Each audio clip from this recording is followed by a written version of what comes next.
वो झोंक दी थी सांसें जिसने मिट्टी के नाम पर, वो उड़ गया था अंबर में जमी के काम पर। ना दिखावे की राजनीति ना विरासत की थाली, किसान का बेटा था, नाम था राजेश पायलट। आज तारीख है 11 जून। आज के दिन हम उस शख्स को याद करते हैं जिसने अपनी वर्दी की सुनहरी चमक छोड़कर राजनीति की धूल भरी पगडंडियों को अपनाया। नाम था राजेश्वर प्रसाद, लेकिन जब वक्त ने उन्हें बुलाया तो राजेश पायलट बनकर वो सीधे जनता के दिलों में उतर गए।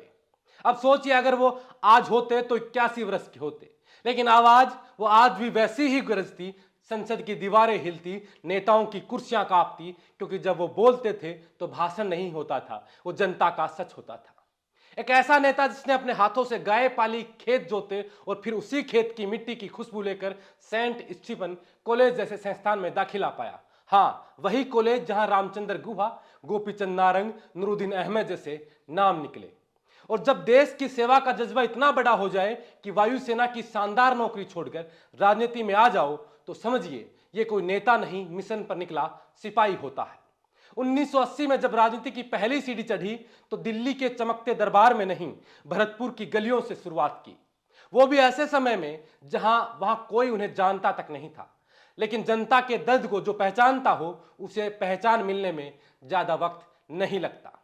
वो राजेश पायलट ही थे जिन्होंने किसानों के लिए जमीनी संघर्ष किया, ग्रामीण सड़क योजना, दूर दराज गांवों में बिजली, पानी और संचार के मुद्दे संसद में उठाए।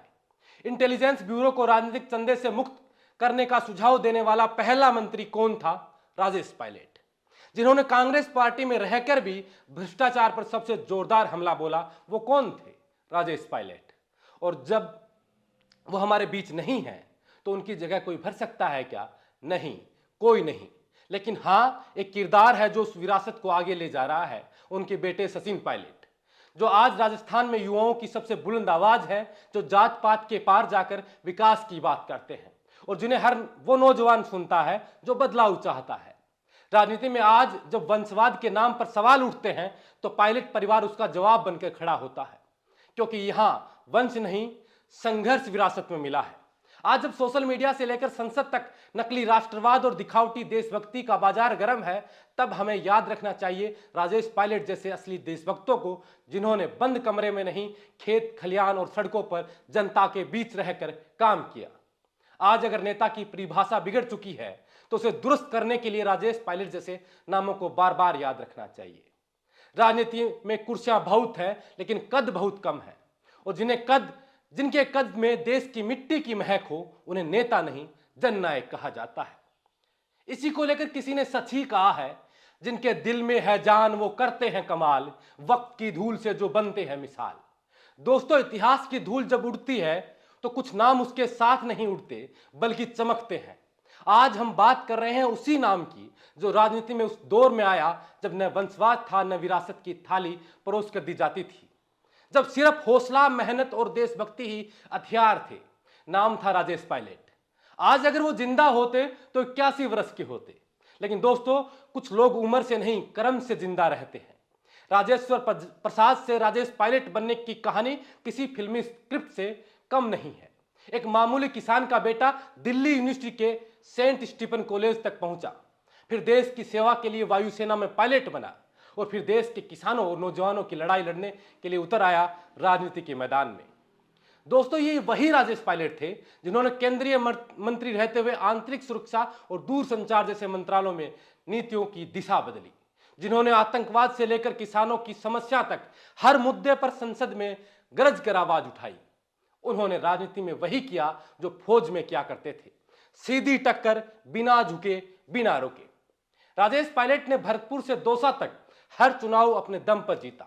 1991, 1996, 1998, 1999 तक लगातार दौसा से लोकसभा के सदस्य बने। किसानों की हालत जब हेलीकॉप्टर से देखी तो उन्हें एहसास हुआ कि देश को बदलने के लिए 35,000 फीट की ऊंचाई से नहीं, बल्कि जमीन की धूल में उतरना होगा। और दोस्तों, जब जब राजनीति ने अपने चरित्र से भटकने की कोशिश की, तब तब राजेश पायलट जैसे लोग उसे उसकी औकात और जिम्मेदारियां दोनों याद दिलाते रहे।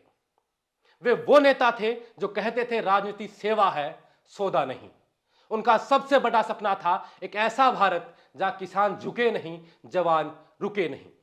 अब जिक्र उस विरासत का भी होना चाहिए जो आज भी जिंदा है। आज उनके बेटे सचिन पायलट राजस्थान की राजनीति का वो चेहरा है जो अपने पिता की राह पर चलते हुए सच्चाई की लड़ाई लड़ रहे हैं। राजेश पायलट की विरासत सिर्फ सचिन की नसों में नहीं, उनके हर भाषण में, हर संघर्ष और हर स्टैंड में नजर आती है। आज जब युवा नेता सचिन पायलट ईमानदारी, विकास और पारदर्शिता की बात करते हैं तो लगता है पायलट आज भी जिंदा है, बस आवाज बदल गई है। राजेश पायलट वो नेता थे जिनके लिए जाति नहीं, काम मायने रखता था, जिनके लिए नेता होना मतलब सिर्फ सत्ता नहीं बल्कि जिम्मेदारी थी। राजेश पायलट कोई नाम नहीं, एक भावना है, एक ऐसा आदर्श जिसे हमने खो दिया, लेकिन जो आज भी प्रेरणा बनकर हमारे बीच है। आज उनके पुण्यतिथि पर उन्हें सलाम करते हैं, उस मिट्टी के सपूत को जिसने भारत मां के आंचल से कभी धोखा नहीं किया। राजनीति में ईमानदारी अगर आज भी जिंदा है तो उसकी वजह है राजेश पायलट जैसे लोग। सलाम है राजेश पायलट साहब, आप चले गए लेकिन जो बीज आपने बोए हैं वो अब एक नए भारत की फसल बनकर लहला रहे हैं। आज उन्हें विनम्र श्रद्धांजलि अर्पित करते हैं।